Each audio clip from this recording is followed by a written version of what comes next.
Naghanap po ba kayo ng mga beefy power banks na tunay na may fast charging sa inyong smartphone, then dadalhin niyo po siya sa next vacation ninyo pero hindi niyo po alam kung airline safe po ba siya? Well, I got you with some of my top picks na mga power banks na pwede po niyong dalhin sa aeroplano as a hand carry.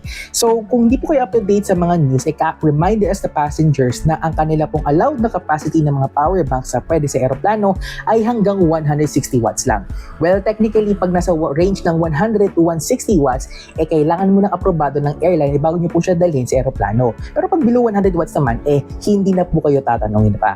So, bibigyan ko kayo ng mga power banks na hindi nalalagpas sa 100 watts capacity pero meron pa rin silang turbocharging feature. So, simulan natin dito sa ChookTech power bank. So, ito po yung ChookTech 10 at ChookTech 15. Around 10,000 mAh at 20,000 mAh ang capacity niya with 37 watts at 73 watts respectively.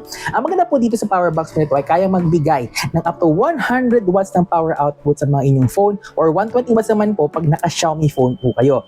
You can charge up to 2 devices po sa ChookTech 10 habang 3 naman sa ChookTech 15. Pero kung mag-charge po kayo ng 4 na devices ng sabay-sabay, then ito na pong Romos PA27 ang kunin po ninyo. 27,000 mAh ang capacity niya pero 99.9 watts lang po ang kanyang output, which pasok na pasok sa 100 watt limit.